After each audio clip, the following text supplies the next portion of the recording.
이제 아침은 예리할 수 없나.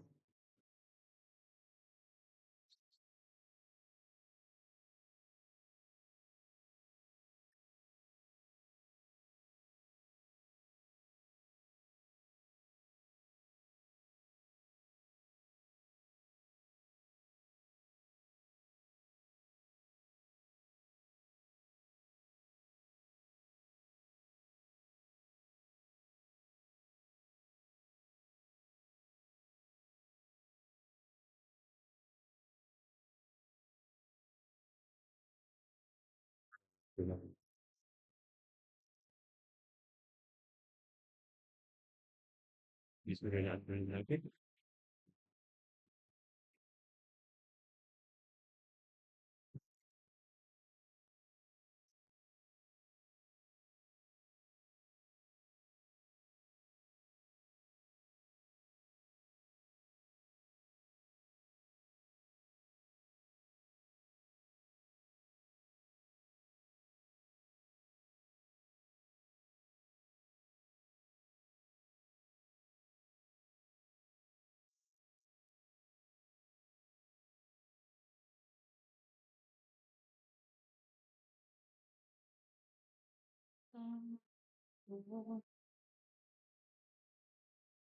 허무하실 때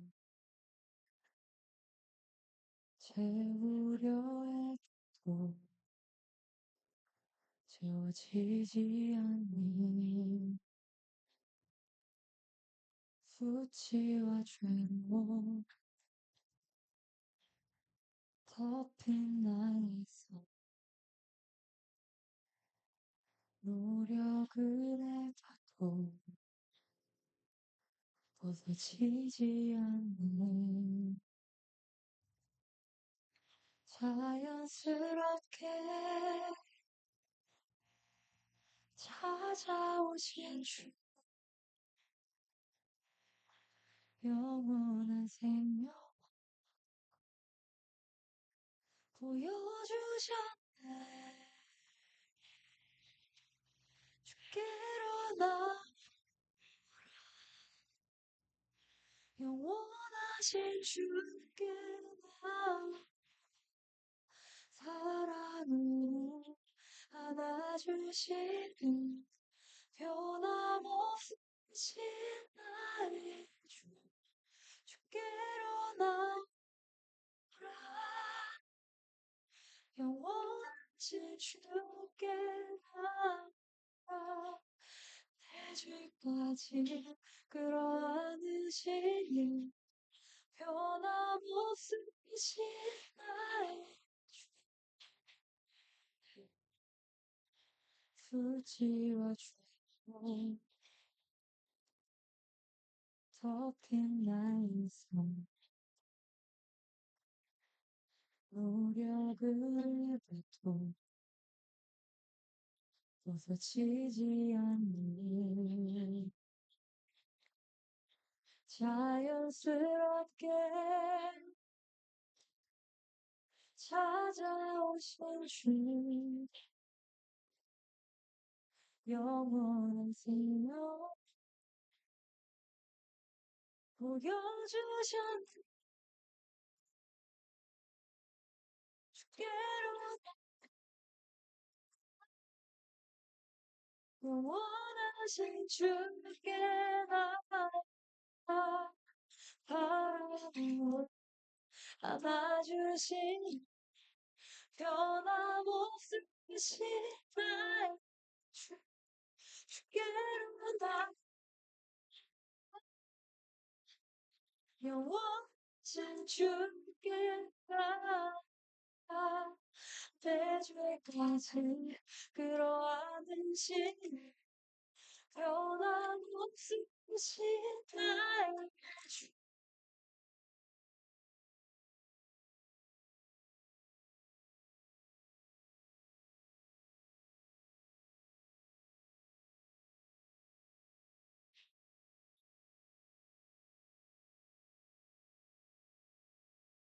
할렐루야.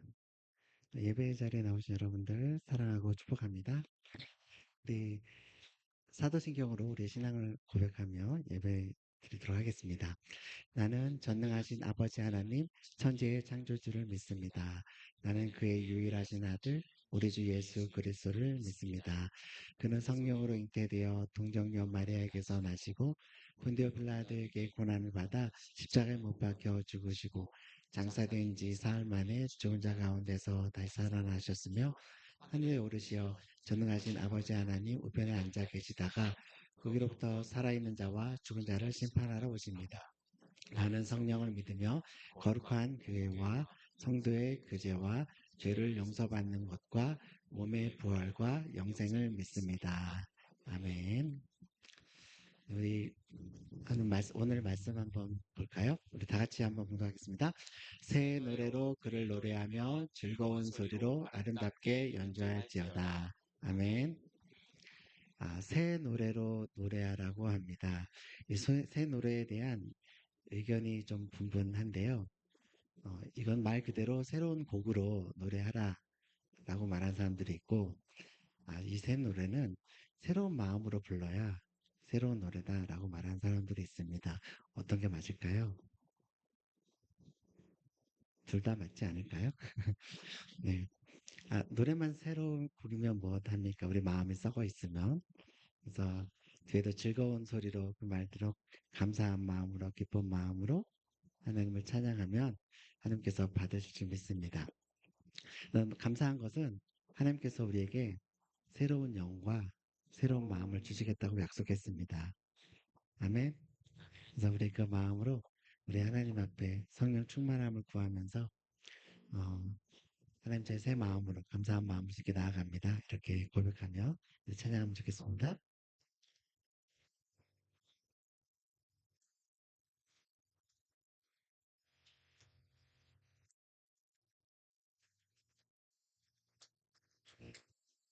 예수로 나의 주 삼고 성령과 피서 얻은 날이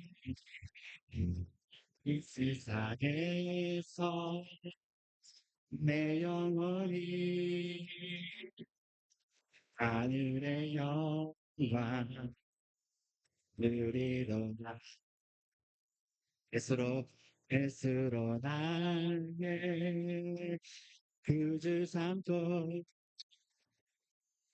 성령과 피서 얻은 날이 이 세상에서 내 영혼이 하늘의 영광 누리도다.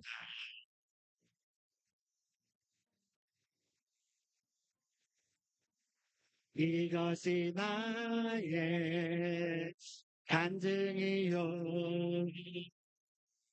이것이 나의 찬송이세 나 사는 동안 끊임없이 주를 찬송하리로다.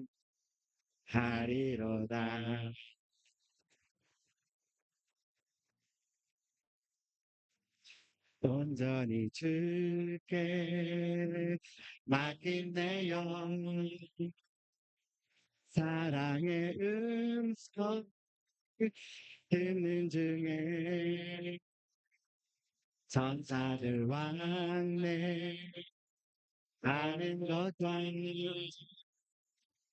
하늘의 영광 우리를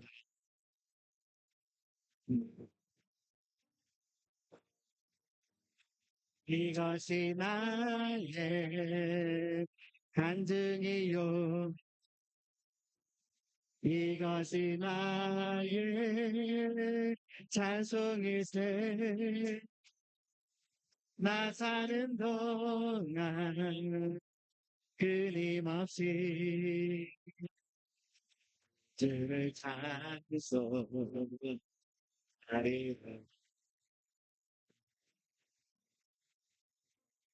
주 안의 깊은 주 안에 기쁨 누림으로 마음의 땅이 잔잔하니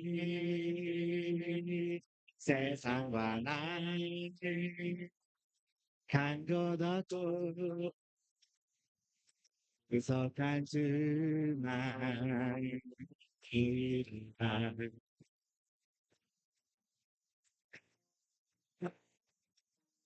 이것이 나의 간증이요 이것이 나의 찬송이세 나 사는 동안 끊임없이 우주를 찬송하리로다 이것이 나의 간증이요 이것이 나의 찬송이세 나 사는 동안 끊임없이 주를 찬송하리로다 주를 찬송 주를 찬송하리로다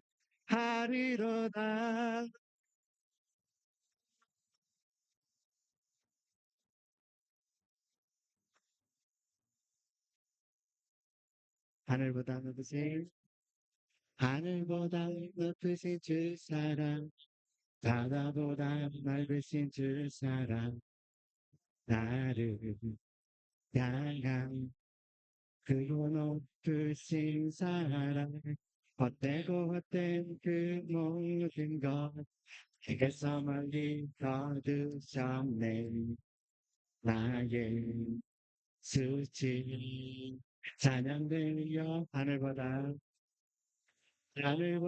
높으신 주 사랑 바다보다 맑으신 주 사랑 나를 향한 그리고 높으신 사랑 헛되고 헛된 그 모든 것 내게서 멀리 거두셨네 나의 수치 찬양되었네 영원히 감사드리 주님의 그 은혜 내 찾아주신 그 사랑 오 주님의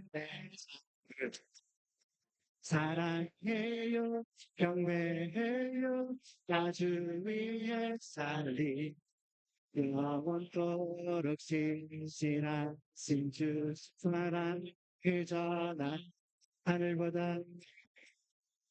하늘보다 높으신 주 사랑 바다보다 넓으신 주 사랑 나를 향한 그리고 높으신 사랑 헛되고 헛된 그 모든 것 예성을 거두셨네 나의 수치 찬양된 하늘보다 높으신 주 사랑 바다보다 넓으신 주 사랑 나를 향한 그고 높으신 사랑 헛되고 헛된 그 모든 것 내게서 거두셨네 나의 수치 찬양되었네 영원히 감사드리리 주님의 그 은혜 날 찾아주신 그 사랑 주님의 전부 사랑해요 배해요 날 주 위해 살리 영원토록 신실하신 주 사랑 영원히 감사드리리 주님의 그 은혜 날 찾아주신 그 사랑 오 주님 내 전부 사랑해요 매일 믿도록 실하신 사랑을 전하리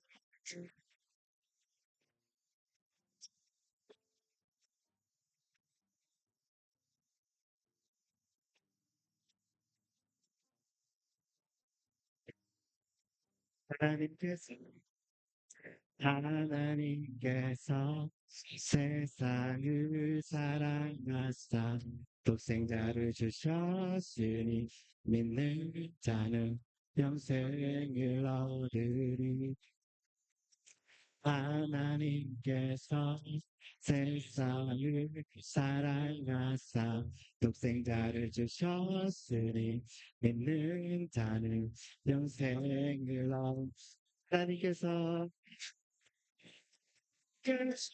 세상을 사랑하사 독생자를 주셨으니 믿는 자는 영생을 얻으리 저 세상을 사랑하사 독생자를 주셨으니 믿는 자는 영생을 얻으리 난 믿네 난 믿네 난 믿네 다시 사신 독생자 난 믿네 난 믿네, 난 믿네. 다시 사신 독생자, 난 믿네. 난 믿네. 아멘. 네. 하나님의 사랑이 자신을 십자가에 죽으시고 자신 생명을 내어주심으로 우리에게 나타났습니다.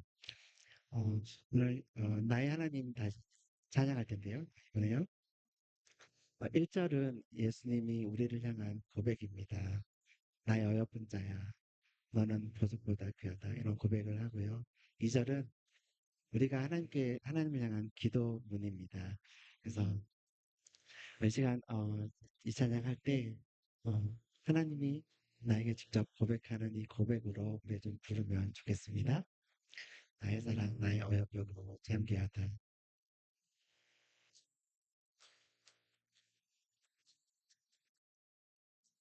나의 사랑, 나의 사랑, 나는 어여쁜 꽃참 보석보다 귀하다. 해가 사랑스럽지 않을 때 너를 저리 사랑하고 너와 함께하려 해가 와. 우리 다시 한번 고백할 거예요. 나의 사랑, 나의 사랑, 너는 어여쁘고 참 귀하다. 더블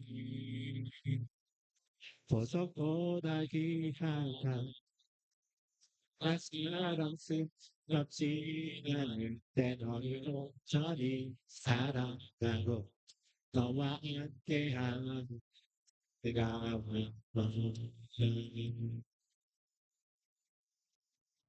주의 사랑 주의 사랑이 사랑하는 걸 보변치 않아 모든 계절 돌고 시래 푸른 마르고 꽃은 시들다 주의 말씀을 신실해 쉴 수가 없은 진실만 나라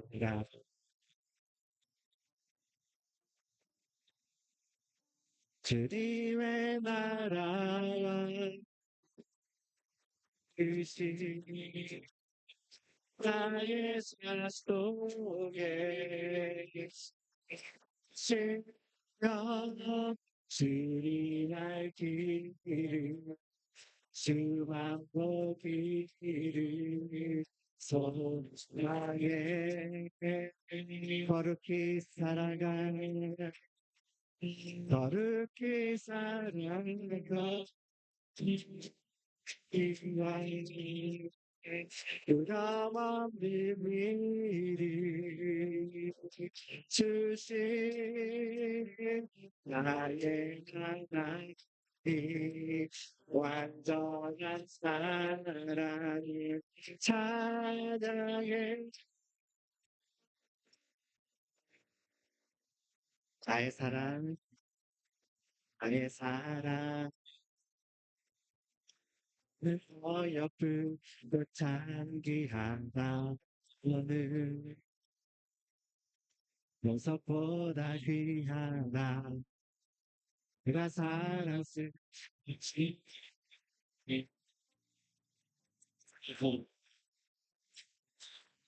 한 내가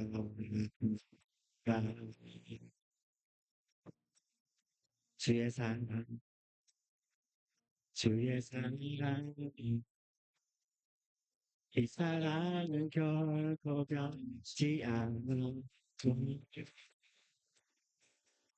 계절 돌보시네 푸른 마르고 꽃은 시들 나중에 숨을 쉬시네 실수가 없으신 주만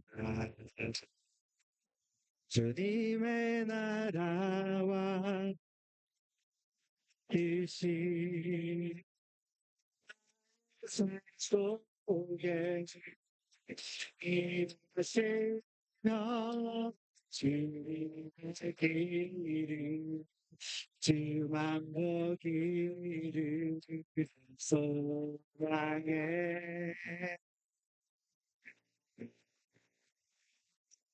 거룩히 살아가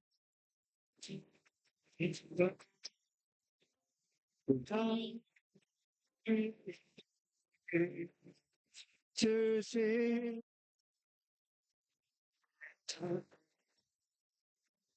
완전한 사랑에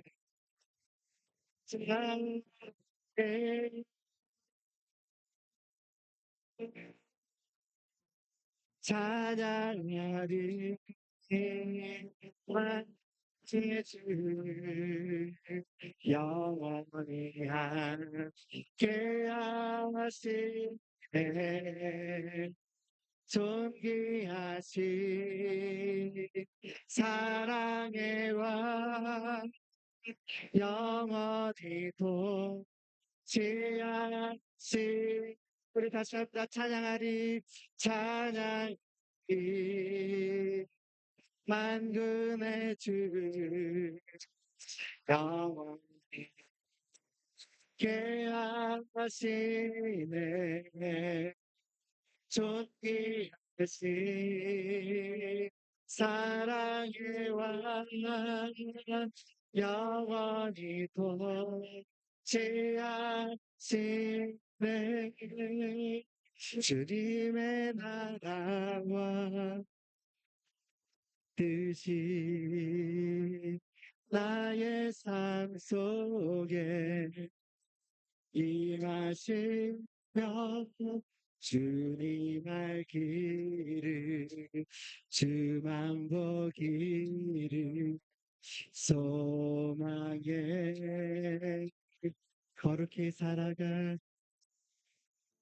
거룩히 살아가 힘과 두려움없는 미리 주신 나의 하나님 완전한 사랑 참 주님의 나라와 주님의 나라와 뜻이 나의 삶 속에 임하시며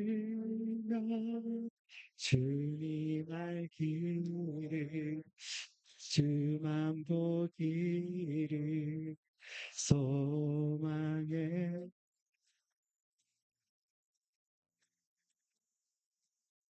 거룩히 살아가 힘과 흠없는 일을 주시는 나의 하나님 완전한 사랑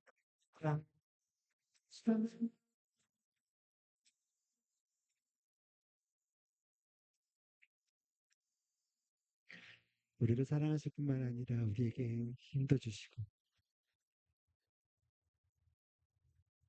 또 우리의 바르게 살아갈 길도 인도해 주시는 그 좋으신 주님 앞에 이 시간 감사의 우리 고백을 드리면 좋겠습니다. 주님, 제가 주님을 사랑합니다. 제가 주님 평생에 주님 따르기 원합니다. 평생에 주님의 사랑 안에서 살아가기 원합니다. 우리 시간 우리의 마음을 고백하고 또 예배를 위해서 주님께서 성령으로 함께하여 주시고 은혜를 주시길 간절히 간구하도록 하겠습니다. 할렐루야. 하나님 아버지, 시간 주님 앞에 나아갑니다. 생명을 주심으로 주의 사랑을 저에게 보여주셨고 우리에게 확증하여 주셨고 또 우리가 거룩하게 살고 또 바르게 살아갈 수 있는 힘과 능력을 주시는 주님 감사합니다. 하나님, 이 시간 예배 가운데 다시 한번 성령으로 제 마음을 새롭게 하여 주시고 주의 능력으로 살아갈 수 있도록 하나님의 힘을 더하여 주시고 저에게 말씀하여 주시고 저를 만나 주시고 우리의 몸을 새롭게 하여 주시고 주님 원하시는 그런 거룩한 삶을 살아갈 수 있도록 은혜를 베풀어 주옵소서. 이제 성령으로 저희와 함께하여 주옵소서.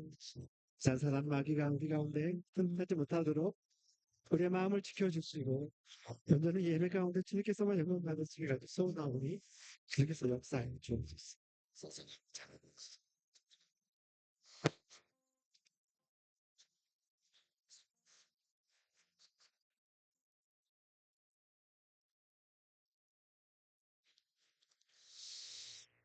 사랑이 많으시고 좋으신 하나님 아버지, 감사합니다. 한 주간도 우리의 삶을 지켜주시고 삶의 일터 가운데 또 가정 가운데 또 관계 가운데 하나님 우리와 동행하여 주시니 감사합니다. 하나님, 주님의 은혜가 너무나도 큼에도 불구하고 우리 삶 가운데 속에서 불평이나 악한 마음이나 하나님 주님 닮지 못한 모습이 있지는 않았는지 우리의 삶을 돌아봅니다. 하나님, 우리가 쉽게 내뱉은 말로 인하여서 다른 사람이 상처받지는 않았는지 우리의 잘못된 행동으로 하나님 어떤 사람들은 마음은 아파하지 않았는지 또 가정에서 우리의 모든 행동으로 인하여서 또 우리의 자녀와 또 함께 해주신 동반하는 하나님 부부 관계 가운데 어려움은 없었는지 하나님 돌아보게 됩니다. 하나님, 우리의 연약한 모두를 예수 그리스도의 보혈로 덮어주시고 오늘 이 예배 가운데 우리가 나아갈 때 우리의 모든 잘못됨을 깨닫게 해주시며 그 깨달음 뒤에 돌이키는 하나님 우리의 삶의 모습들이 있도록 주님 은혜 베풀어 주시옵소서. 하나님, 성령 하나님께서 우리의 어두운 모든 부분을 밝혀주셔서 하나님 빛으로 나아갈 수 있는 담대함을 허락하여 주시옵소서. 하나님, 지금도 세상 곳곳에서는 전쟁과 또 아픔을 겪고 있는 수많은 사람들이 있습니다. 가정을 잃고 자녀를 잃고 또 거처할 집을 잃어버린 수많은 사람들에게 하나님 우리 주님께서 위로가 되어 주시고 속히 이 폭력으로 아픔을 겪고 있는 모든 상황들이 종식되어질 수 있도록 평화의 주님께서 하나님 정치하는 모든 위정자들에게 지혜를 주시고 평화의 마음을 주셔서 하나님 평화롭게 모든 것들이 종식될 수 있도록 주님 은혜 베풀어 주시옵소서. 사랑하는 하나님 아버지, 추운 겨울 또 마지막 이 겨울을 이겨내고 있는 또 길거리에 나와 있는 노숙자들이 있습니다. 하나님 아버지, 그들을 살펴주시고 또 도움의 손길을 내밀을 때 하나님 우리가 따뜻하게 도움을 줄 수 있는 넉넉한 마음들 허락하여 주시옵소서. 하나님 이 예배 가운데 하나님 함께하여 주시고 성령 하나님께서 우리 마음을 주장해 주셔서 한 사람도 마당만 밟고 돌아가는 이 시간이 아니라 주님 깊은 곳까지 나아가 은혜를 누리고 주님께 영광 올려드리는 귀한 예배의 시간 될 수 있도록 주님 허락하여 주옵소서. 예수님의 이름으로 기도드립니다. 아멘.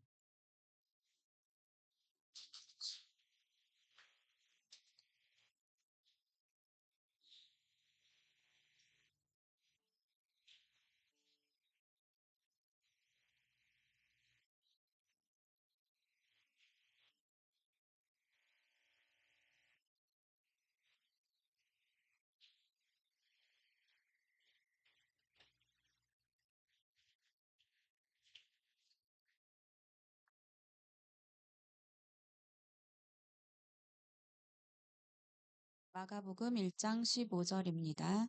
이르시되 때가 찼고 하나님 나라가 가까이 왔으니 회개하고 복음을 믿으라 하시더라. 아멘.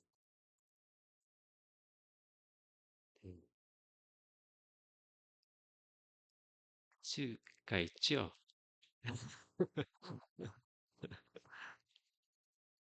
네. 여러분 설레이고 기대되는 퀴즈 시간이 돌아왔습니다. 네. 네, 적는 거 적어주시고, 네, 볼펜 없으신 분들은 볼펜 준비해 주시면 됩니다. 퀴즈가 쉬워요. 어렵지가 않습니다. 그리고 퀴즈가 다 마치고 이제 3주 남았나요? 오늘까지 쳐서 3주가 남았거든요. 3주 끝나고 나서 퀴즈에 다 맞추신 분들은 엄청난 상품이 있을 겁니다. 그죠? 엄청난.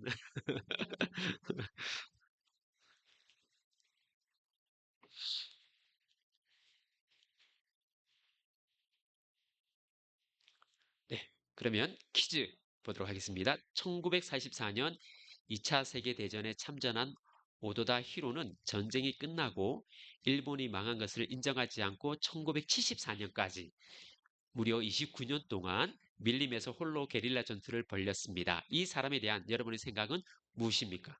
첫 번째, 치열하게 자기 사명을 감당한 진정한 군인이다. 두 번째, 허망한 전쟁을 이어간 시대착오적인 헛된 인생 낭비다. 예, 시대착오적인 헛된 인생이다. 라는 1번, 2번인데 여러분 생각을 적어주시면 됩니다. 1번이냐, 2번이냐, 1번이냐, 2번이냐. 이거 선택하시면 됩니다. 두 번째, 하나님 나라가 이미 already 임하였습니까? 아니면 아직 임하지 않았습니까? not yet입니까? 첫 번째, 아직 임하지 않았다. 죽은 후에 가는 나라가 하나님 나라다. 두 번째, 아무도 모른다. 하나님만 아신다. 며느리도 모른다.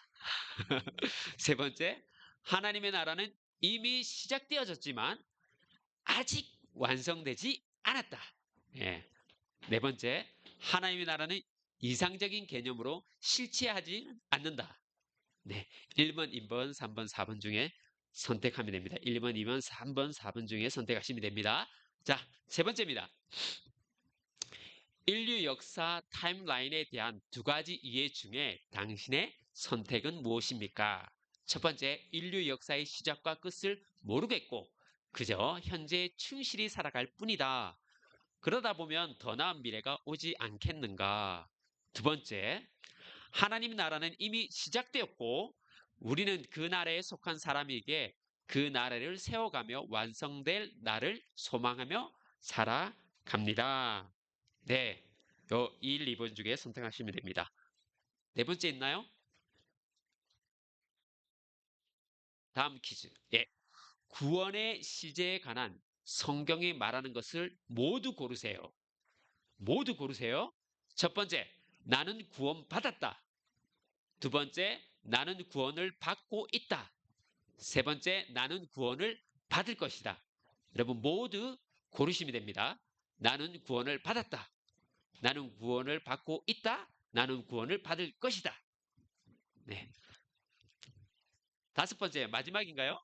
자, 우리는 하나님 나라의 시민이면서 동시에 제약된 세상 속에서 살아갑니다. 하나님께서 우리에게 세상에서 능히 승리할 수 있는 두 가지 선물을 주셨습니다.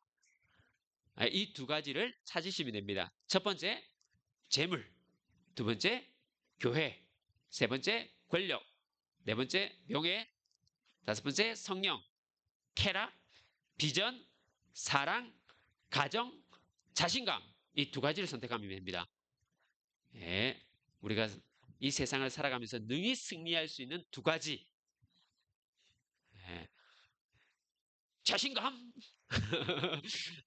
그 다음에 재물, 쾌락, 비전, 사랑, 가정, 뭐 교회, 네, 성령님, 예, 이렇게 나와 있습니다. 네, 잘 들으시면 됩니다. 답은 끝에 있는 거죠. 기도하겠습니다.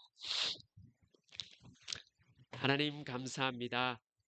우리를 사랑하셔서 우리를 위하여 이 땅 가운데 당신의 외아들을 보내어 주시고 하나님 그분의 십자가라 또 그분의 부활로 인하여서 우리의 삶을 새로운 길로 열어주신 것을 감사합니다.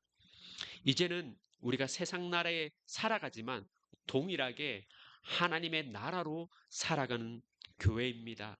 자녀들입니다. 그 마음을 감사함으로 하나님 아버지 이 세상을 살아가며 얻었던 소득을 구별하여 주님 앞에 올려드립니다. 하나님 나라가 확장되어지는 곳곳마다 하나님 이 예물이 쓰임받을 수 있게 도와주시고 또 이미 시작된 하나님의 나라를 살아가는 우리의 삶을 받으셔서 향기로운 열매를 맺는 우리의 인생이 될 수 있도록 주님 축복하여 주옵소서. 예수님의 이름으로 기도드립니다. 아멘. 자, 오늘은 세 번째 시간인가요? 네 번째 시간인가요? 네 번째 시간에 벌써 네 번째 시간이에요. 이제 세 번밖에 남지 않았습니다. 오늘까지 쳐서 세 번밖에 남지 않았습니다. 여러분 잘 기억나시나요? 때가 찼다라는 것은 뭘 말하고 있죠? 예수님이 온 카이로스 시간이라고 이야기를 했습니다. 연대기적인 시간으로서는 크로노스의 시간이 있다고 했죠. 그리고 사건의 때, 마치 빛이 있으라라고 했을 때 빛이 딱 생기는 그때 사건의 순간 그때를 카이로스라고 했습니다. 여기서 때가 찼다라고 하는 것은 예수님이 이 땅 가운데 오실 때라고 이야기를 했습니다. 그죠? 그리고 하나님의 나라는 뭐라고 이야기했습니까? 하나님 나라는 바로 예수 그리스도의 죽음과 부활로 시작되어졌다라고 이야기를 했습니다. 가까이 왔다라는 것은 벌써 우리는 눈앞에 보여요. 지금 누군가 딱 걸어오고 있는 것을 보고 있어요. 이 말을 한 동시에 그가 내 앞에 딱 온 거예요. 그것을 이야기하고 있는 것이죠. 가까이 왔다는 것은요. 왔어요. 그렇지만 아주 완전히 온 건 아니에요. 그 이야기를 했습니다. 지난주에.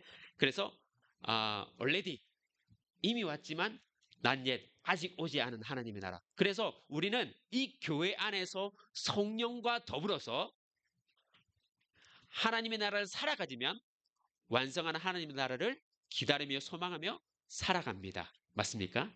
네, 그 이야기를 우리가 나눴습니다. 오늘은요, 좀 부담스러운 이야기입니다. 여러분, 회개하라라고 하는 주제를 가지고 말씀을 함께 나누고자 합니다. 여러분, 회개라고 하면 어떤 마음이 드세요? 회개하세요! 이렇게 하면 어떤 마음이 드십니까? 불편해요. 불편하지 않습니까? 별로 듣고 싶은 말이 아닌 것 같아요. 회개하라! 라고. 뭔가 내가 불편하고 뭔가 내가 잘못한 것 같은 느낌이 들어요. 또 내가 뭔 또 회개를 해야 하나라는 생각도 들기도 합니다. 또 어떤 분은 이런 생각도 할 거예요. 이건 제 이야기입니다. 나 진짜 또 회개해야 되나?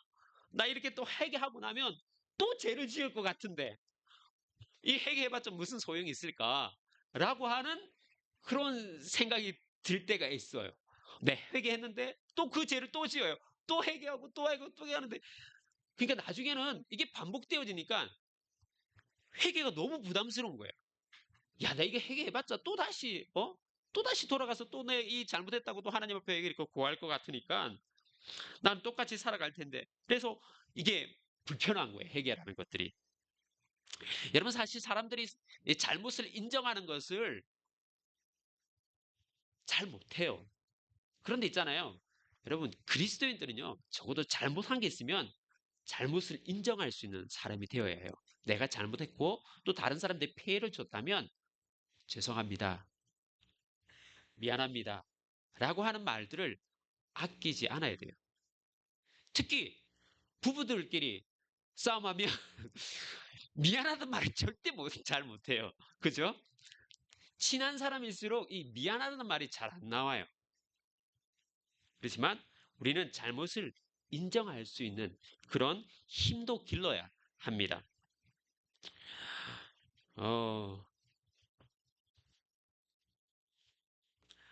여러분 잘못을 인정하지만 어떻습니까? 잘못을 인정하고 기도하지만 삶이 많이 바뀌지가 않아요. 똑같은 죄를 또 지으니까 이 회개라는 것은 나에게 있어서는 조금 뭐랄까 불편한 아, 어떤 부분이라고 볼 수가 있는 거죠. 여러분 회개라는 것을 어떻게 생각합니까? 세계는 어떤 뜻을 가지고 있습니까? 제가 금방 이야기한 것처럼 회개를 그런 식으로 생각하고 있습니까? 그렇다면 성경에서 말하는 회개라는 것은 어떤 의미를 가지고 있을까요? 우리는 회개라고 하면 어, 이런 생각을 하게 됩니다. 강력한 감정이 동반되고 그리고 강한 그 감정이 동반된 그 동시에 눈물이 막 쏟아지고 본인의 한 행동에 대해서 굉장한 괴로움을 입으면서 후회하는 그런 마음 이것이 회개라고 생각하기도 하는 것이죠. 강력한 그 뭡니까 슬픈 마음 그리고 그 눈물 그리고 후회하는 마음과 괴로운 마음들이 동반되어진 것 이것이 회개라는 생각을 하게 될 것입니다. 근데 물론 맞습니다. 이런 부분도 일부분이 있어서 회개가 맞기는 합니다. 그러나 이것이 회개의 전부라고 생각해서는 안 됩니다. 왜냐하면 회개는 단순히 눈물을 흘리고 내 감정을 고도로 올려서 괴로워하는 마음으로 통회하는 것. 이것이 전부가 아니라는 것이죠. 딱 하나 더 추가되겠습니다. 그리고 이것이 가장 핵심적인 부분입니다. 무엇일까요? 제가 회계를 배웠을 때 이 세 가지가 꼭 있어야 된다는 이야기를 들은 적이 있습니다. 첫 번째는 동의를 해야 된대요. 내가 죄를 지었다. 잘못됐다라는 동의가 필요한 것이죠. 그 다음에 두 번째는 뭡니까? 감사를 해야 돼요. 내가 하나님 앞에 죄를 고백하면 하나님께서 나의 죄에 대해서 용서해 주실 것에 대한 믿음이 있어야 돼요. 요한 1서 1장 9절에 보면 만일 우리가 우리 죄를 자백하면 저는 미쁘시고 의로사 우리 죄를 사하시고 모든 불의에서 우리를 깨끗게 하실 것이요라고 약속하고 있어요. 그것을 따라서 우리는 감사할 수 있는 거예요. 마지막으로 제일 중요한 게 있습니다. 세 번째가 뭘까요? 방향을 바꾸는 거예요. 태도의 변화를 이야기하고 있습니다. 회개는요, 또한 우리가 오해하는 부분이 있는데, 회개는 단 한 번에 완전히 변화를 일으키는 어떤 그 도구다라고 생각해서는 안 돼요. 내가 이런 회개를 하고 나면 하나님께서 완전 나의 모든 것을 순식간에 바꾸셔가지고, 이제는 새로운 삶, 완전 180도 변화된 삶들을 살아갈 것이다라고 생각하는데요. 회개는 단번에 일어가는 사건이 아니라 뭐예요?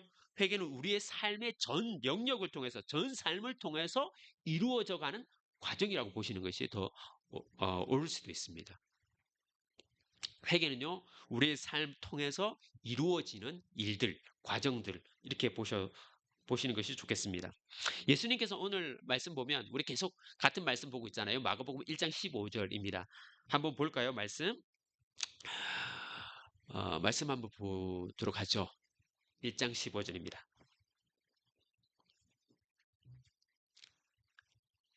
예, 여기서 보면 이르시되 때가 찼고 하나님 나라가 가까이 왔으니 그 다음에 뭐 하라고요? 회개하고 라고 있죠. 여기서 보면 그 앞에 보면 무엇에 대한 잘못에 대한 부분들이 있습니까? 잘못과 실수에 대한 부분들이 있습니까? 여기 보면 때가 찼고 하나님의 나라가 가까이 왔으니 뭐라고 하는 거죠? 회개하라라고 이야기하고 있습니다. 그러니까 그리스도인은 단순히 죄를 지었기 때문만은 이 회개가 아니라는 거예요. 이 말은 새 시대가 열렸다는 거예요. 하나님의 나라가 열렸으니 그러니까 뭐 하라는 거예요? 열린 방향 따라서 살아가라라는 거예요. 그 방향으로 걸어가라라고 하는 말입니다. 내가 원래는 이쪽으로 걸어갔어요. 하나님 나라가 길이 없었으니까 이쪽 방향으로 걸어갔는데 이제 하나님께 예수 그리스도께서 오셔서 죽으시고 부활하셔서 이쪽 방향을 길을 내신 거예요. 그러니까 어떻게 해요? 야, 너 이제 돌아. 딱 돌아서 길 내준 이 새로운 방향 따라서 예수님께서 길을 내준 새로운 방향 따라서 걸어가 라고 하는 것이 뭐예요? 회개라는 거예요. 방향 전환인 거예요. 그러니까 회개라는 것은 단순히 눈물을 많이 흘리고 감정이 막 극하게 올라와서 나의 잘못을 막 후회하면서 이것도 맞지만 이게 전부가 아니라 뭐예요? 거기에서 방향을 돌이켜서 하나님의 나라의 삶에 맞는 방향 따라서 걸어가라. 이것이 뭐예요? 회개인 거예요.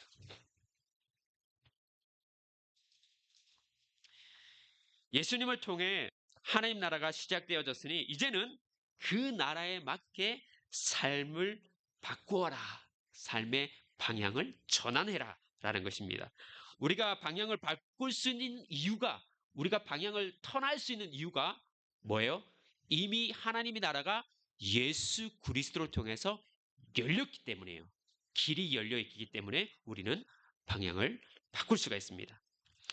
여러분 재미있게도 이 마가복음에는 회개라는 단어가 그렇게 많이 나오지 않습니다. 3번 정도 나온다고 합니다. 근데 이 마가복음 전체가 어떻게 보면 회개에 대해서 이야기하고 있는 책이라고 볼 수도 있습니다. 오늘 1장 15절에도 회개라는 말이 나오잖아요. 왜냐하면 여러분 지난번에도 이야기했지만 이 마가복음이라고 하는 그 복음서는요. 철저하게 예수님에 따르던 제자들, 그 예수님의 제자들이 예수님에 대해서 몰라요. 예수님을 그렇게 따라다녔는데도 예수님에 대해서 예수님께서 뭐 이렇다 저렇다 이렇게 하면 제자들은 그 말이 무슨 말인지를 깨닫지 못하는 거예요. 그 이유는 예수님을 제대로 알지 못하고 있는 거예요. 제자들이 예수님에 대한 이해가 부족하고 또 예수님에 대해서 몰 이해가 이 제자들에게 있었다는 거예요. 그러니까 이 마가복음은 그 제자들의 예수님에 대한 이해의 부족을 통해서 예수님이 진짜 제자들에게 하고 싶은 말씀이 무엇인지를 드러내시는 거예요. 그래서 바른 우리 독자들로 이 마가복음을 읽는 독자들로 예수님이 무엇을 말씀하시는지 예수님의 방향이 무엇인지를 이 엉뚱한 제자들의 선택을 통해서 우리로 알게 깨닫게 해준다는 것이죠. 이 마가복음에는 예수님의 방향과 제자들의 방향이 달라요. 예수님의 방향은 이쪽이면 제자들의 방향은 이쪽에 있어요. 마가복음은 이 제자들의 실패를 통해서 우리가 예수님이 누구신지를 예수님의 방향이 어디 있는지를 보게끔 만드는 것이죠. 그러고 보니까 이 마가복음 자체는 제자들의 실패를 통해서 예수님을 방향을 보게 만드는 그 회개의 방향을 초점 두게 만드는 책이라 볼 수가 있겠습니다. 네, 여러분 잘 아시겠지만 이 글을 읽었던 이 마가복음을 읽었던 초대교회 성도들은 이 엉뚱한 제자들, 예수님을 이해하지 못하는 제자들이 어떤 삶을 살아가고 있는지를 알고 있어요. 왜냐하면 예수님께서 죽으시고 부활하시고 나서 이 제자들은 어떤 삶을 살았습니까? 교회를 위해서 헌신하고 사랑하고 그 다음에 복음을 증거하는 데 있어서 자기의 목숨을 내어놓았던 사람들입니다. 그러니 이 초대교회 이 제자들의 엉뚱한 모습, 마가복음에 있는 모습과 부활하고 나서의 초대교회에서 그 지도자로 살아가는 이 모습이랑 너무 차이가 다른 거예요. 제자들이 회개된 것이죠. 바뀐 것이죠. 그러나 오늘 마가복음에는 이 제자들의 몰리에로 제자들의 실패를 이야기하고 고발하고 있는 것입니다. 그런데 참 안타깝게도요. 많은 그리스도인들이 이 마가복음에 나오는 제자들의 모습과 너무 비슷하지 않나라는 생각이 듭니다. 예수님의 방향은 이쪽인데 제자들의 방향은 여기예요. 오늘날 그리스도인도 예수님께서 살아가려고 하라는 하나님의 나라는 이쪽 방향인데 우리가 살아가려고 하는 방향이 이쪽 예수님의 방향과 하나님 나라의 방향과 다르게 있는 것을 보게 되어집니다. 때로는 예수님은 하나님은 마치 요술램프 지니처럼 막 불러내기도 하죠. 드라빔이라고 알죠? 옛날에는 신을 들고 다녔어요. 호주머니에 집어넣고 다녔잖아요. 마치 하나님을 나의 호주머니에 집어넣어서 필요할 때마다 꺼내서 막 요구하는 마치 그런 신앙생활을 하는 그리스도인들도 많이 있죠. 그것은 하나님의 나라와 제자들이 살아갔던 그 방향이 다른 것처럼 오늘날 우리도 그런 모습이 있다는 것이죠. 종교성은 있지만 하나님 나라와 상관없이 살아가는 사람들도 있습니다. 우리가 예수님을 잘 모르니까 어떻게 우리가 예수님을 잘 따라갈 수 있겠습니까? 그렇지 않겠습니까? 마가복음에 나오는 이 제자들도 예수님을 모르니까 예수님을 잘 따라가지 못하는 거예요. 오늘 이 마가복음의 제자들의 모습을 통해서 우리가 진짜 변화돼야 되고 방향을 바꿔야 될 것이 무엇인지 이 세 가지 부분들을 한번 여러분하고 살펴보고자 합니다. 첫 번째는 관심사의 변화입니다.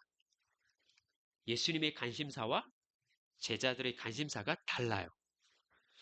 제자들이 예수님을 만났을 때 어떻게 했습니까? 예수님께서 제자들을 불렀어요. 야, 나를 따라라 라고 하니까 어떻게 했습니까? 그물과 배를 버려두면서 예수님을 따라갔어요. 이걸 보면 근본적인 회개, 원래 하던 일에서 돌이켜서 예수님을 따르는 일을 했다고, 예수님을 따르는 일을 했지 않습니까? 근본적인 회개는 일어났습니다. 그런데 예수님을 따르면서도 여전히 그들 마음 가운데 속에선 내면의 회개가 이루어지지 않은 모습들을 발견할 수가 있습니다. 여러분, 제자들을 데리고 다니면서 예수님께서 행하셨던 일들이 뭡니까? 제자를 데리고 나가서 귀신을 쫓으시고 기적을 행하셨어요. 그죠? 병든 자를 고치시고 권위 있는 가르침을 막 가르치셨어요. 그런 권위 있는 가르침을 가르치니까 그 당시 지도자들, 서기관들과 바리새인들이요, 예수님의 가르침에 찍소리도 못하고 아무 소리도 못하고 있는 거예요. 그리고 뭔가 대꾸를 하면 예수님께 더욱 강력한 메시지를 던지니까 이게 게임이 안 되는 거예요. 그 모습을 본 제자들은 어떻겠습니까? 이야, 이 예수님을 따르기 정말 잘했다. 예수님을 따르니까 귀신도 쫓아내고 없는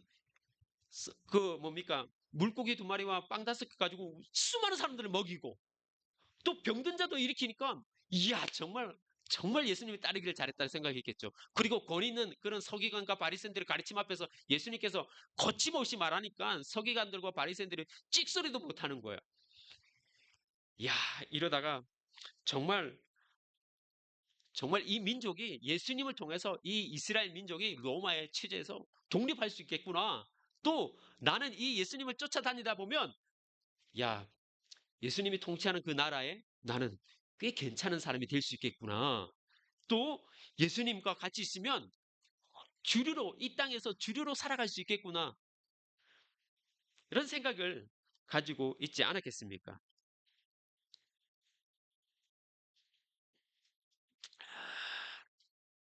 그런 제자들 한번 생각해 보십시오. 얼마나 신나면서 예수님을 따라갔겠습니까? 그런데 예수님께서는 이 제자들의 상태를 알고 계셨어요. 그죠? 이 애들이 예수님을 따라가는 것이 불순한 의도가 있다는 것을 예수님께서 잘 알고 계셨을 거예요. 그래 참 은혜인 게 그럼에도 불구하고 예수님께서 저 같으면 어떻게 했습니까? 여러분 같은 불순한 의도로 여러분께 접근하는 사람이 있으면 어떻게 하겠습니까? 내칠 수 있어요. 그런데 예수님께서는요, 내치지 않으시고 그들을 데리고 다니시면서 계속 예수님의 사역을 하세요. 그리고 성경에 보면 예수님께서 십자가에 달리시기 전까지 그 마지막 순간까지 뭐 하셨다고 하냐면 예수님의 제자들을 끝까지 사랑하셨다라고 해요. 이게 그 불순한 의도, 자신의 욕망이 가득한 가운데 예수님을 쫓아갔던 이 제자들에 대해서 예수님께서는 끝까지 함께 동행하시고 사랑하셨다는 거예요. 참 이것이 은혜지 않겠습니까? 여러분, 우리가 믿음이 부족해서 조금 우리가 하나님 나라와 또 맞지 않는 그런 삶들을 살아가더라도 하나님께서는요, 우리를 매몰차게 버리시진 않는 것 같아요. 우리를 깨우치게 하시고 가르치게 하시고 자라가게 하시고 그러면서 우리를 끝까지 동행하시며 사랑하시는 은혜가 많으신 하나님이신 줄 여러분 믿으시기 바랍니다. 이게 제자들의 모습, 마가복음에 나오는 제자들의 모습이 우리의 모습이 아니겠습니까? 내가 잘 되고 내 인생이 편하게 되어지고 내 인생에 있어서 내가 인정을 받을 수 있고 내가 성공하고 싶고 내가 부유해지고 싶은 그런 욕망, 이런 것들은 너무나도 자연스러운 거예요. 인간들에게는 너무 자연스럽죠. 예수님을 따라다녔을 때 이 제자들도 예수님께서 하시는 모든 일들을 통해서 우쭐우쭐 되지 않았겠습니까? 와, 이러다가 나 정말 대박 나는 거 아니야? 라고 생각하지 않았겠습니까? 그러나 여러분, 자연스러운 게 항상 옳은 것은 아닌 거 아시죠? 우리 안에 자연스러운 마음들이 항상 그 마음이 옳은 것은 아닙니다. 세상은요, 자신의 욕망에 충실하라고 말을 합니다. 그것이 너무나 자연스럽습니다. 그러나 그것은 옳은 것은 아닙니다. 그런데 이런 모습이 교회 안에 들어와서 종교라고 하는 것을 포장시켜서 자기 욕망을 극대화시키는 그런 모습도 있어요. 이 자기 욕망을요, 종교로 덮어 세워서 그 욕망을 극대화시키는 거예요. 예수 믿으면 잘 됩니다. 맞습니다. 안 될 수도 있습니다. 찌질하게 가난하게 또 궁핍하게 살면서 예수님 믿는 사람들은 어떻게 그 사람들을 해석할 수 있습니까?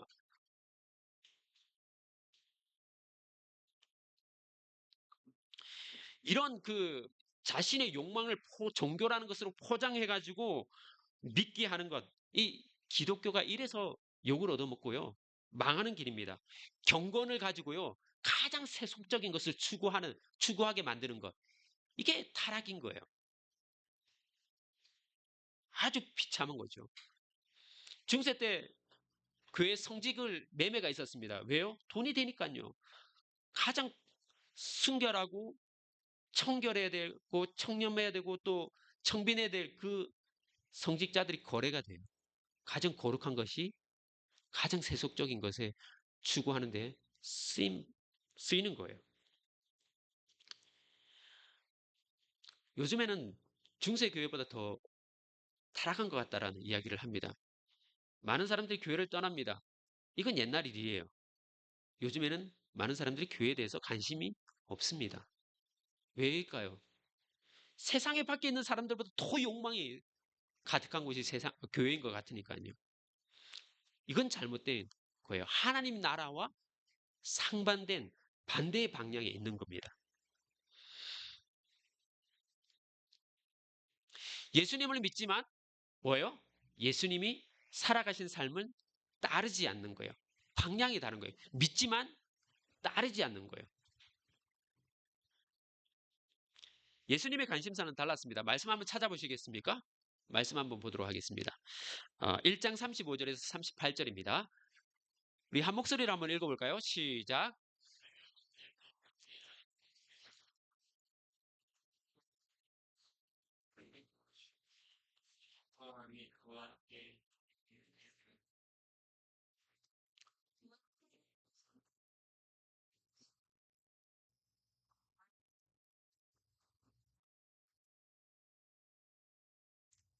아멘.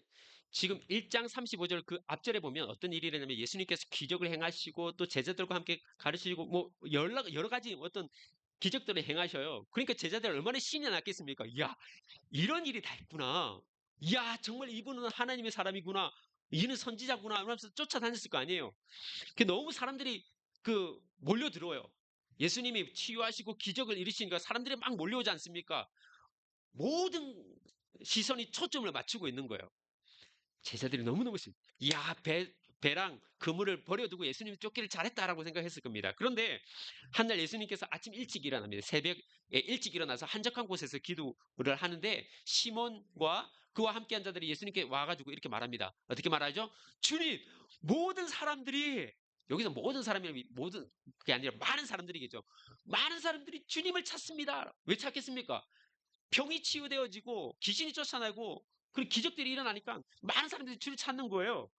그런데 예수님께서 뭐라 말합니까? 흥분돼서 예수님 빨리빨리 오십시오. 빨리 이제 사람들이 막 몰려옵니다. 그러니까 제자들이 흥분해서 이렇게 이야기하고 있는데 예수님께서 뭐라 말하시죠? 적혔죠. 우리가 다른 가까운 마을로 가자라고 이야기해요. 사람들이 몰려오고 있는데 우리는 어떻게 합니까? 우리가 이런 말 있죠. 사람들이 좀 뜨려면요. 시골에 있다가 시골에서 노래를 잘하면 부산에서 노래 잘하면 어디로 갑니까? 서울로 가야죠. 서울로 가서 이제 그 큰 도시에 가서 내가 좀 괜찮은 사람이다 이렇게 드러내야 돼요. 서울에서 잘 되면 어떻게 됩니까?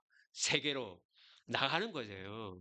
BTS가 한국에만 있지 않잖아요. BTS 있으면 전 세계로 돌아다니면서 이렇게 하잖아요.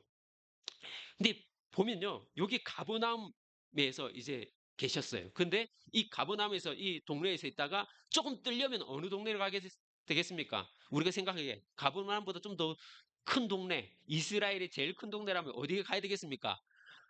예루살렘에 가야죠. 예루살렘 가가지고 막 기적을 일으키고 막 가르치시고 뭐 그래야지 막 빡빡 뜨잖아요. 그런데 예수님께서 뭐예요? 야, 우리 가까운 마을로 내려가자. 라고 말하시면 내가 이를 위해서 왔다라고 하는 거예요. 이 제자들의 그 말에 찬물을 끼얹는 거예요. 제자들은 뭐예요? 야, 이제 물이 들어오구나. 물이 들어오니까 노를 저어라. 그래서 열심히 노를 저어가면서 물이 들어올 때 저어가야지 인기를 탑스타가 되는데 지금 예수님께서 아니 거꾸로 행하시는 거예요. 시골로 가자. 이스라엘이 아니다. 서울에서 다시 부산으로 가자. 김해로 가자. 이렇게 말하는 거예요. 예수님의 관심은 어디에 있어요? 인기에 있지 않아요. 사람들로 인하여서 얻는 명예에 있지 않았어요. 예수님의 관심은 하나님의 나라예요.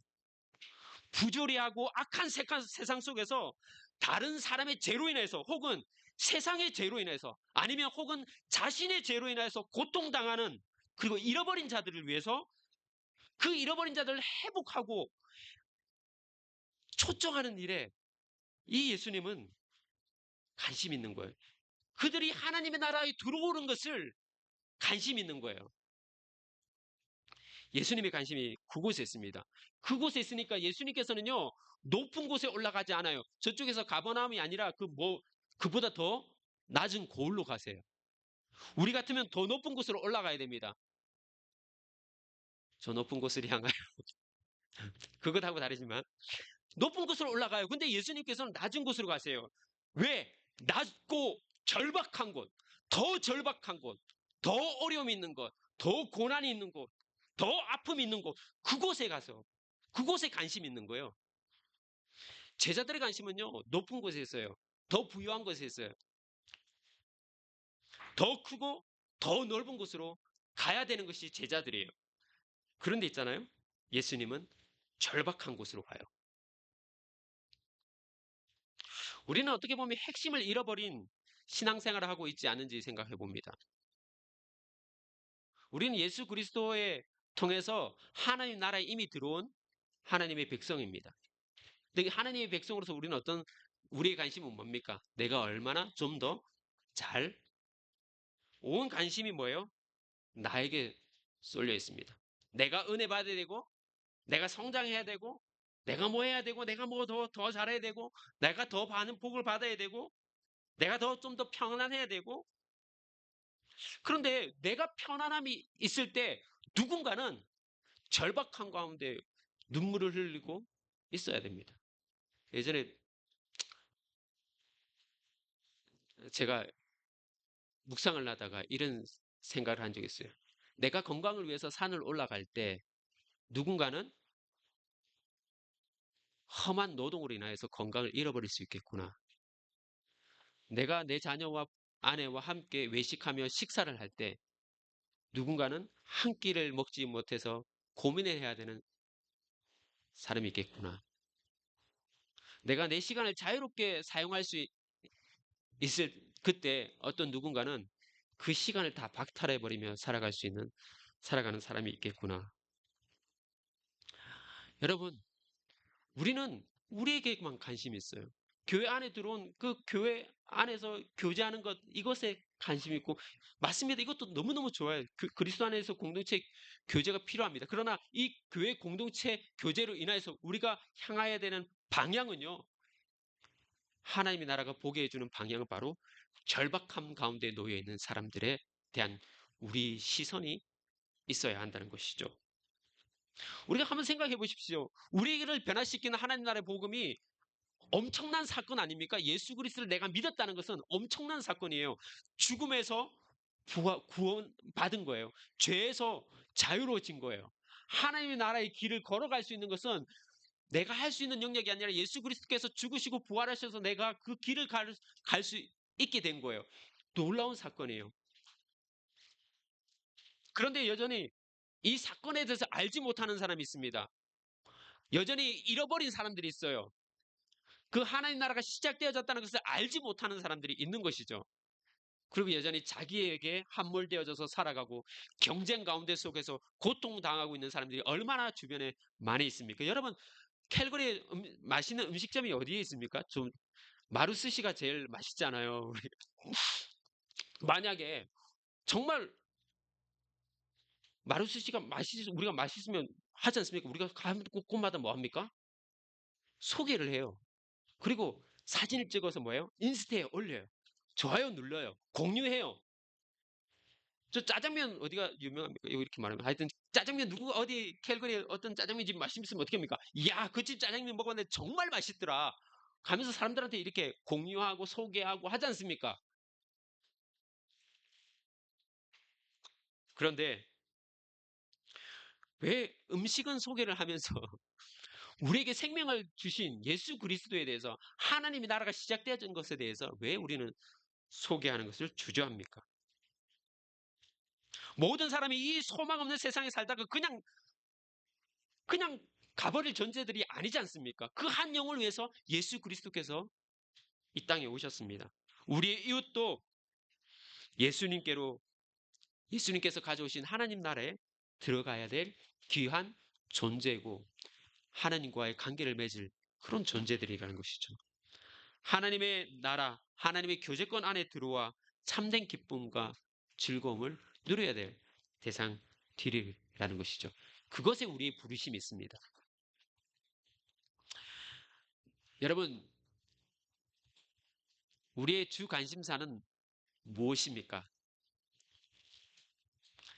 여기 있잖아요. 사람의 주 관심사를 보려고 하면 어디를 보면 알 수 있는 줄 아세요? 주 관심사를 알게 되면 뭐에 관심이 있는지를 어느 부분을 보면 주 관심사가 무엇인지 알 수 있는지 아세요? 예? 한번 말씀해 보세요. 내가 무엇에 돈을 쓰는지. 그 사람이 어디에 돈을 쓰는지는 그 사람의 주 관심사예요. 여러분, 요즘에 최근에 어디에 돈을 많이 쓰고 있습니까?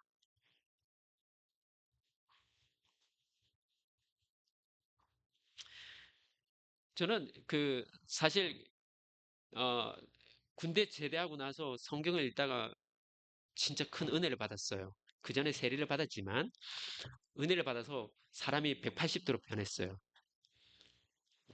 정말 많이 변했어요. 회심하고 나서 하나님의 은혜가 너무 좋아서 인도로 떠나게 돼요. 내 인생을 이렇게 살 수는 없다. 주님을 위해서 한번 열심히 한번 뭔가 복음을 전하는 삶을 살고 싶다 해서 1년을 헌신해서 인도로 가겠습니다. 갔어요.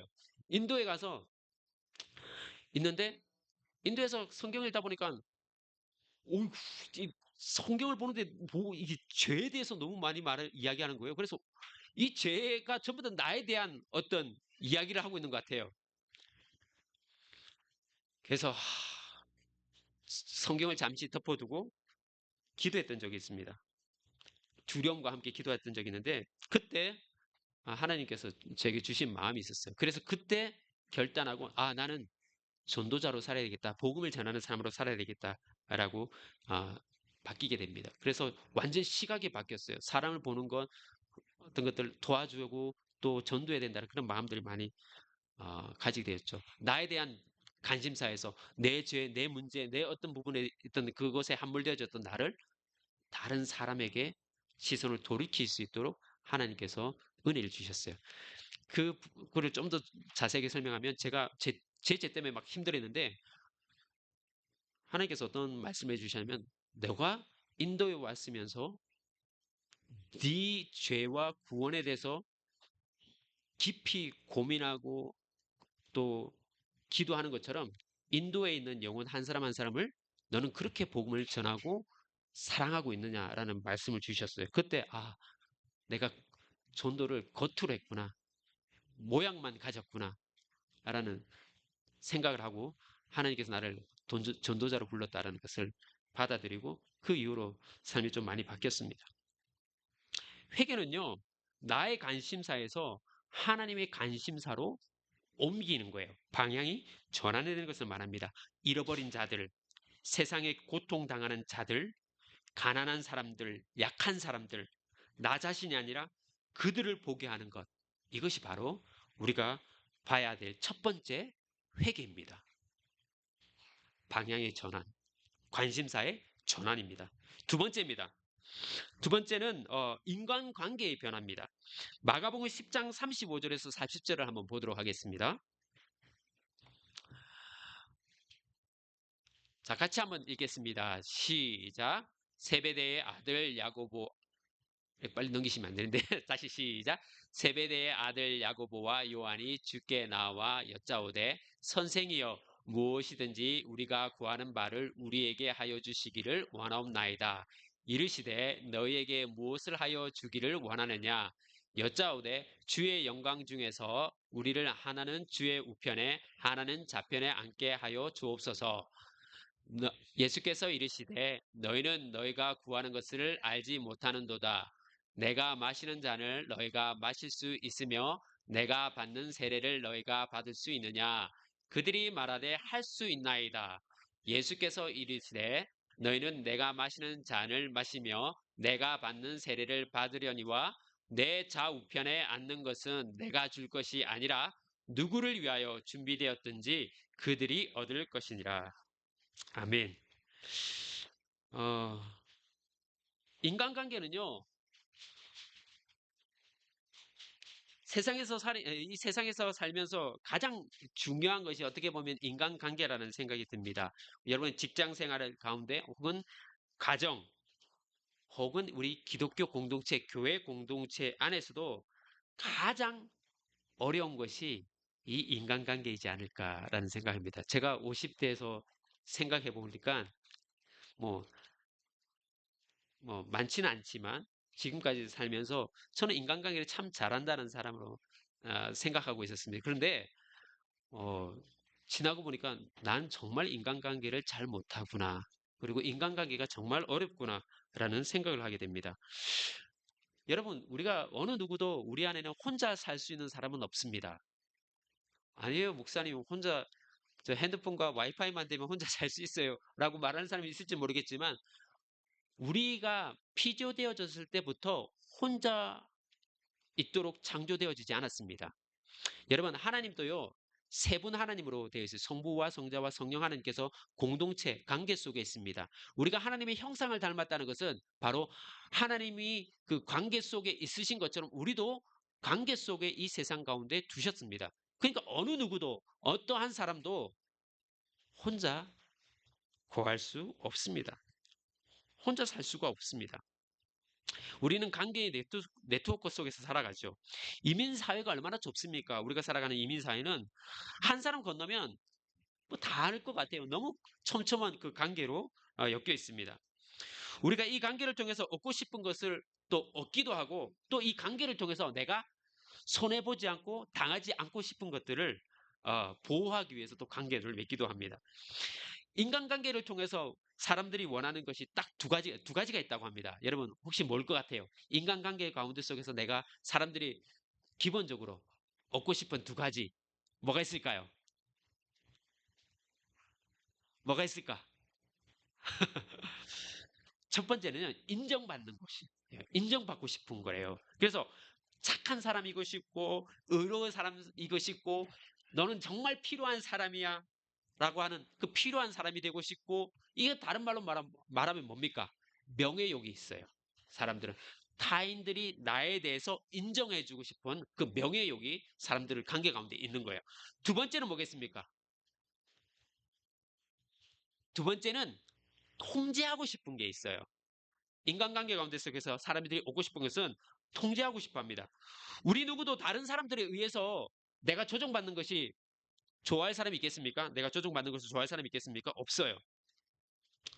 그러니까 내가 어떤 사람을 통제하지 어떤 사람이 나를 통제하는 것을 싫어합니다. 그래서 이것을 다른 말로 표현하면 권력이에요. 이 권력이 있어야지 다른 사람을 핸들링 할 수 있거든요.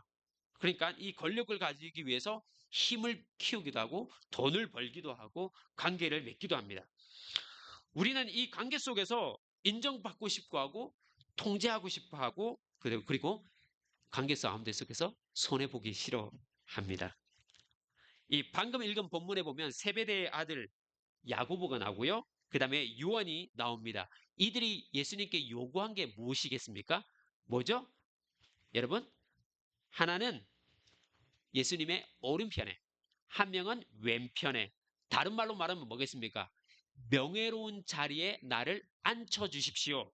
동시에 힘 있는 자리에 나를 앉아주십시오. 야고보와 요한을 예수님께서 이렇게 이야기한 거예요. 예수님, 나에게 명예를 주세요. 나에게 힘을 주세요. 권력을 주세요. 그래서 예수님의 좌편 우편에 앉게 해주세요. 라는 요청이에요. 만약에 예수님께서 그 자리를 주신다면 뭐든 다 하겠습니다. 근데 예수님이 마시는 잔을 나 마실 수 있어요. 그 자리만 준다면 그게 뭔지도 모르고 나 마실 수 있어요. 그 자리만 준다면 난 다 할 수 있어요. 라고 이야기해요. 너무나도 인간적인 그런 마음이에요. 그런데 10장 42절에 보면 예수님께서 그들에게 하신 말씀이 있습니다. 한번 볼까요? 같이 읽겠습니다. 시작. 이방 집권자들이 그들의 임의로 주관하고 그 고관들이 그들에게 권세를 부린 줄을 너희가 알지 못하느냐. 여기 보면 동사가 두 가지 나오는데 주관하다, 권세를 부리다라고 하는 말이 나옵니다. 그 앞에 헬라어로 카타라고 하는 접두어가 붙는데요. 이 카타가 붙으면 어떤 뜻으로 해석되냐면 마구, 거칠게라고 하는 표현으로 해석할 수가 있습니다. 권세를 부리고 권위를 사용하는 것이 왜 문제겠습니까? 문제가 되겠습니까? 아니요. 근데 이 권세와 권위를 사용하는 것 자체가 문제가 아니라 무엇을 위해서 쓴다는 거예요? 자기를 위해서 이 권세와 권위를 함부로 부리는 것이 문제라는 것이죠.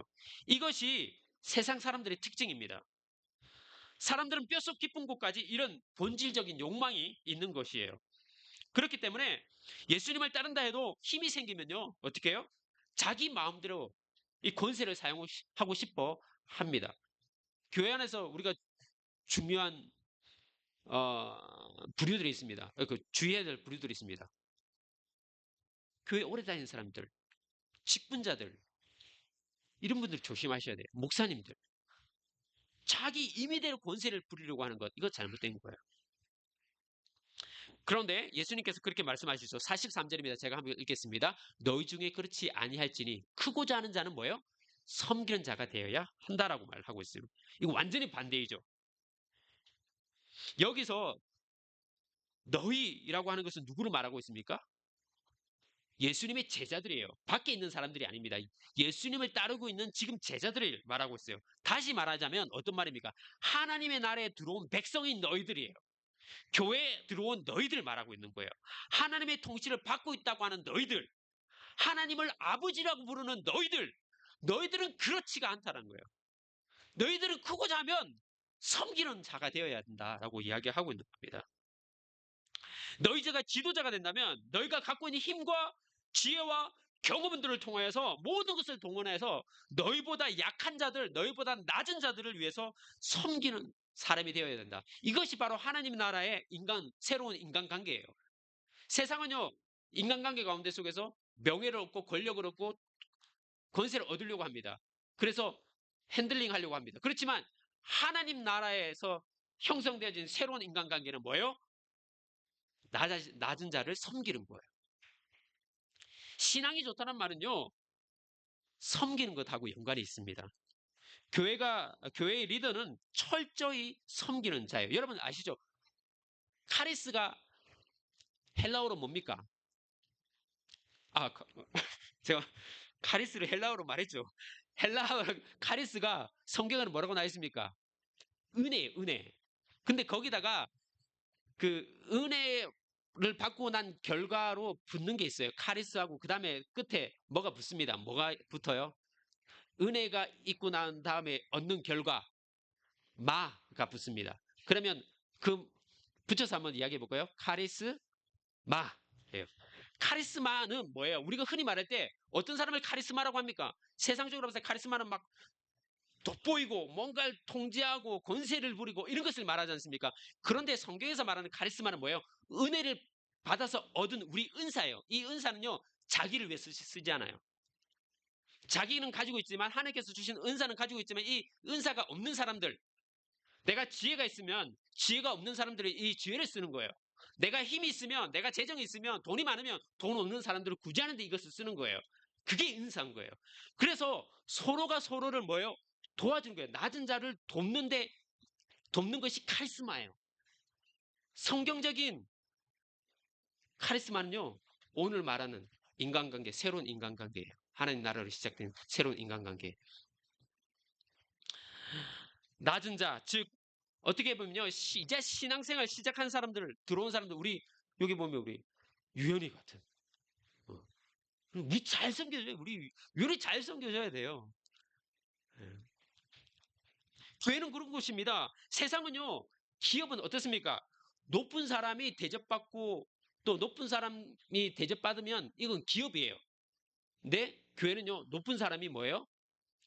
낮은 사람을 섬기는 게 교회예요. 기업과 전혀 반대되어 있죠. 교회는 그런 곳입니다.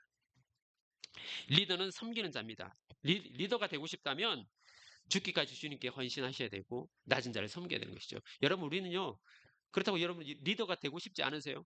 리더가 되십시오. 그럴 때 하나님께서 주신 은혜가 더 있을 줄 믿습니다.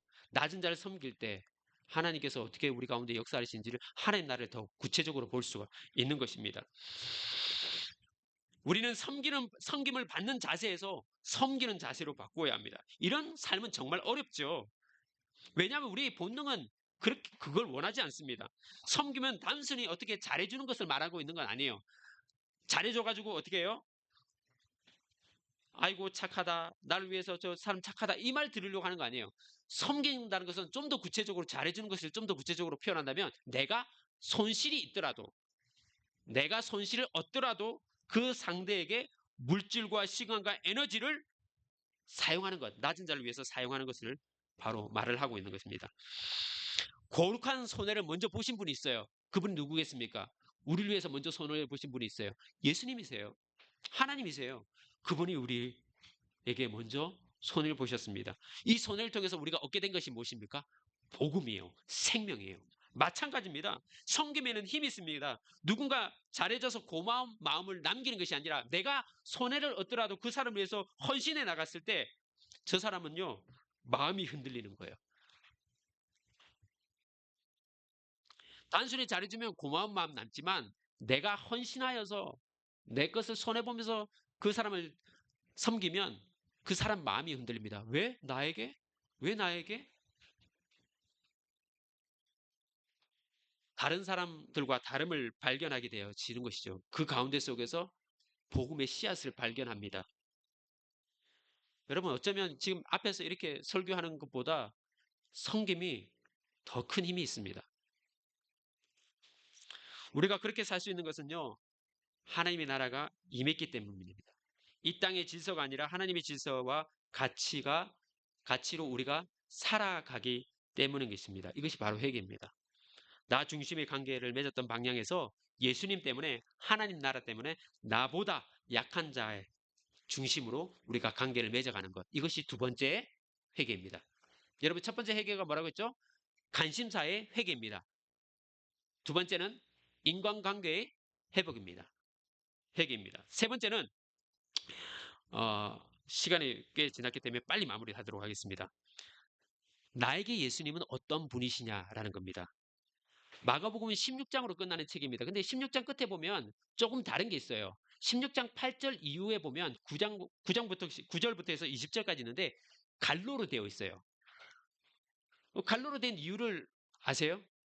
이거 보면 어떤 사본에는 1장 16장 1절에서 8절이 끝나요. 근데 또 다른 사본에 보면 20절까지 되어 있어요. 그래서 어떤 학자들은 8절까지 적혀 있고 9절부터 20절은 후대에 기록했을 것이다 라고 하는 그런 이야기가 있습니다. 근데 좀 보면 8절까지 딱 끝나면 좀 당황스러운 결말로 끝이 납니다. 왜냐하면 이 16장 8절에 보면 예수님의 제자들, 아예 예수님의 제자는 등장도 하지도 않습니다. 여자들이 그 예수님의 부활을 보는데 무서워서 다 도망가고 뭐 무서워하는 모습이 끝나요. 그러니까 결말이 보면 뭔가 좀 이상해요. 뭔가 예수님이 승리하시고 부활하셨고 야 만세 이렇게 해야 되는데 그게 아니라 딱 두려움으로 끝나는 거예요. 그런데 어떻게 보면 이 끝맺음이 이 마가복음의 전체의 맥과 상당히 맥을 같이 하는 것 같아요. 왜냐하면 이 마가복음은 제자들의 실패를 기록하는 책이라고 했잖아요. 이 책을 보는 사람, 이 마가복음을 첫 번째로 읽은 첫 번째 독자들은 예수님이 부활하셨다는 것을 알고 이들은 그 예수님의 제자들로 인하여서 교회가 자라가고 있는 것을 보고 있는 사람들입니다. 그러니까 이 제자들이 예수님의 제자들이 실패한 것이 아니라 부활로 통해서 완전히 변화되어졌다는 사실을 보고 안 사람들이죠.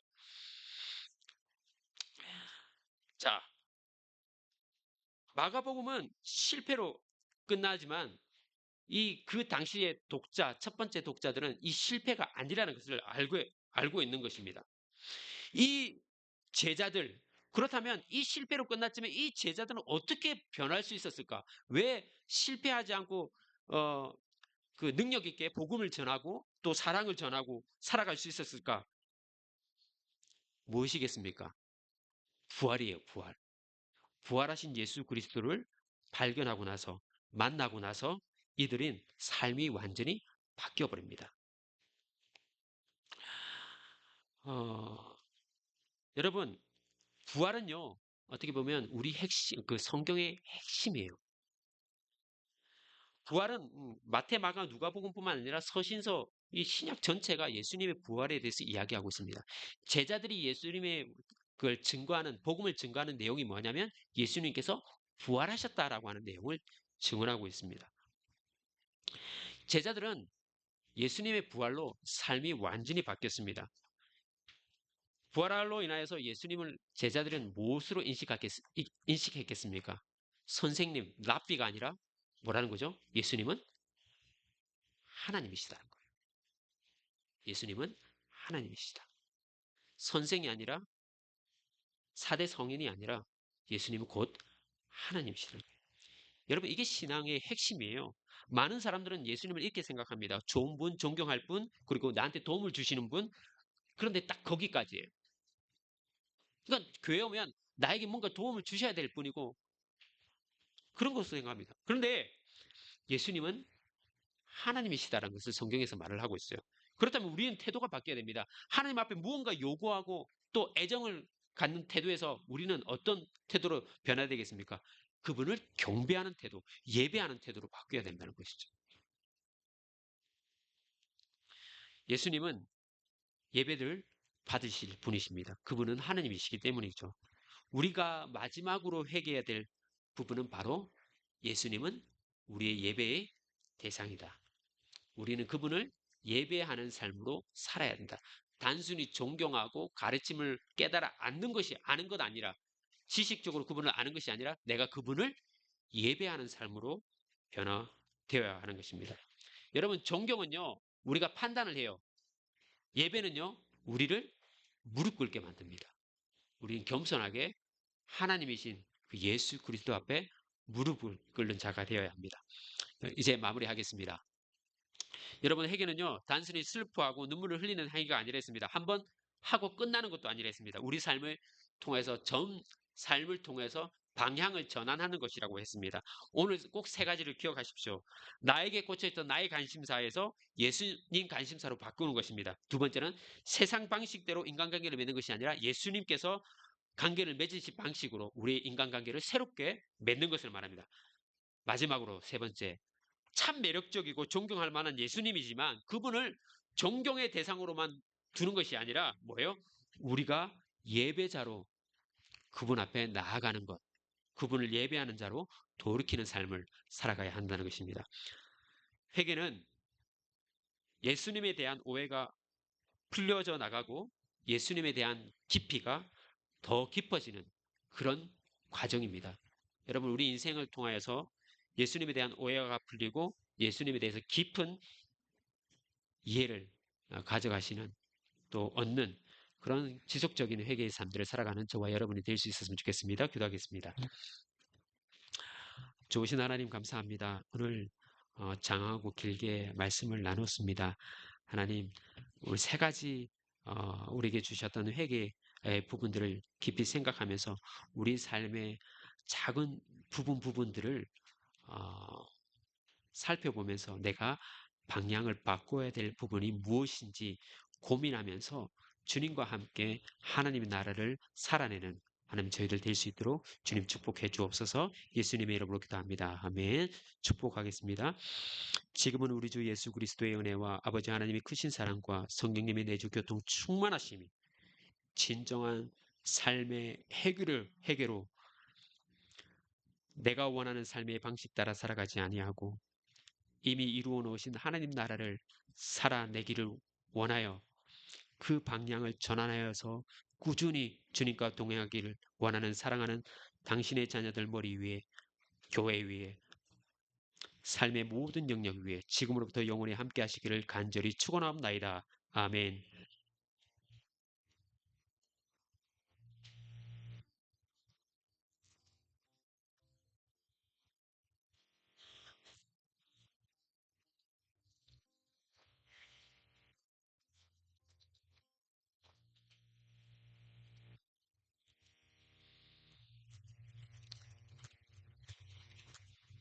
주님의 이름으로 여러분을 환영합니다.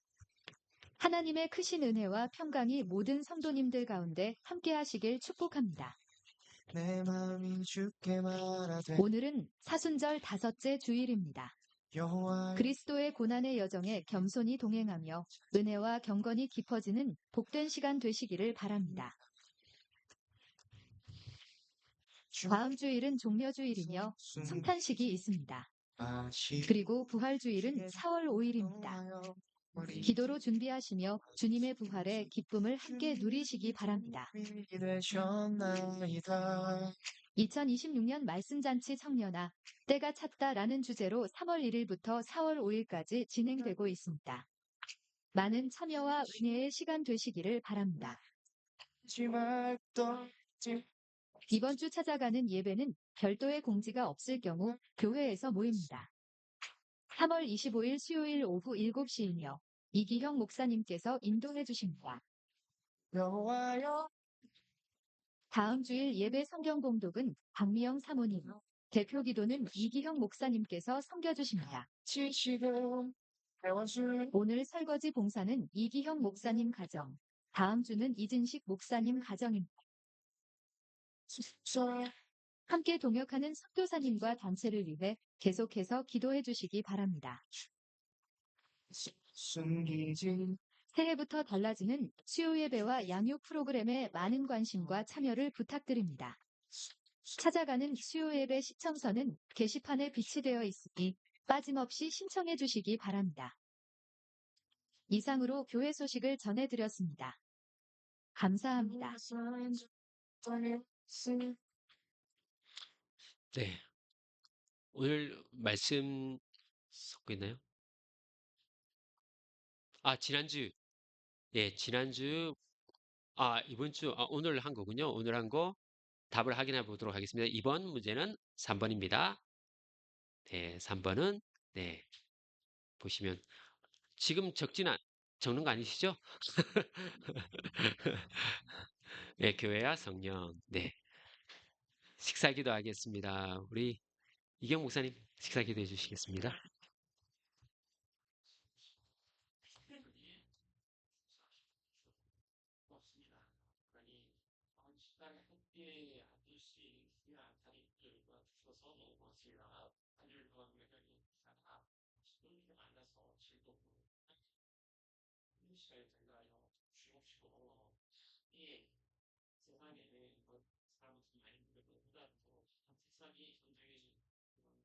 가운데 있습니다.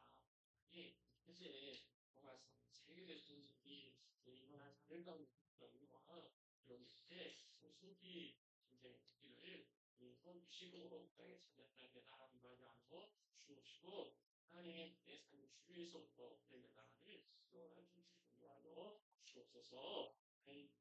준비하고 또 성경과 속기에 주의하고 우리를 주옵소서 싸우며 예수님 이름으로 기도합니다. 아멘. 식사하겠습니다.